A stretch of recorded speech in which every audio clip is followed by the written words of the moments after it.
Well, we're recording. I didn't ask you that. Been involved with Braham since the early 50s.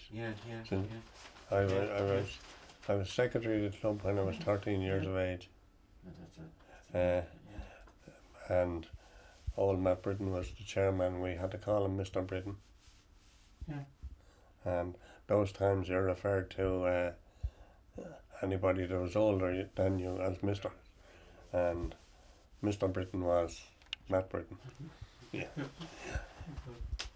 And ironically, the club sponsor now are Matt Britton Carpets.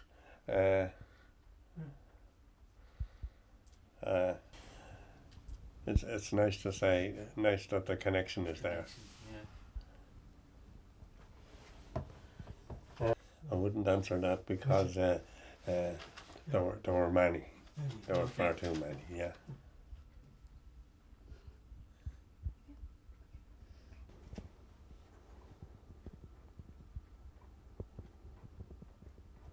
Today for the accepting me to give you an interview anyway. I was just going to ask you, what did you enjoy most about the club in Bray Emmett and the dealings you had with them? The dealing you had?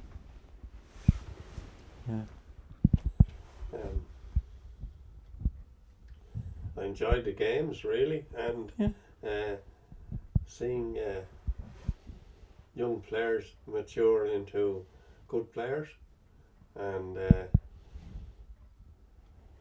the old saying, Frank Carney of late, he was a school teacher and he was chairman of the hurling board in Wicklow, and I always remember one thing that he said was, if you put a hurley in a boy's hand, there'll never be a cosh or a knuckle duster there.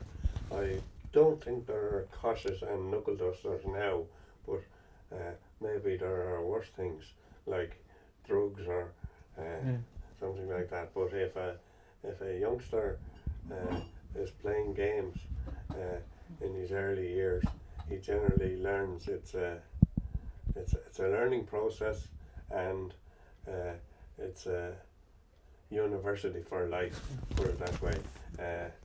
You learn by taking hard knocks and giving them and being able to progress.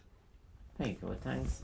And the most enjoyment I suppose I have was seeing players progress. There he is. That's very good. I'm not particularly sure, Larkin, but the first annual general meeting of Bray Emmett took place on the 11th of December 1886 in the town hall in Bray, and the town hall is still there, and it was there that the first meeting took place. And the All-Ireland medals, which Bray Emmett won the All-Ireland representing Dublin, and the medals were presented at a function in the town hall in Bray. Very good. Yes, I did. Yeah. Coached many a team. For how long? But for their club, when they sat down to form a branch of the GAA way back in 1885, the answer is simple. Emmett was one of Ireland's greatest and most romantic patriots. He had a long association with Wicklow. Robert Emmett was born in Dublin on the 4th of March 1778 and was executed there on the 22nd of September 1803. He led the insurrection of 1883 and might have escaped after he and his comrades fled to the Wicklow Hills, but for his romantic spirit, which demanded that he see his loved one, Sarah Curran, before setting off to America. He was betrayed by an informer and arrested, and was sentenced to death on September the 20th, 1883 for high treason in the Session House in Dublin. Emmett was in constant touch with the Wicklow rebel Michael Dwyer, and it was through Michael that he secured the services of Anne Devlin from Aughrim as his housekeeper. Anne Devlin was a first cousin of Michael Dwyer.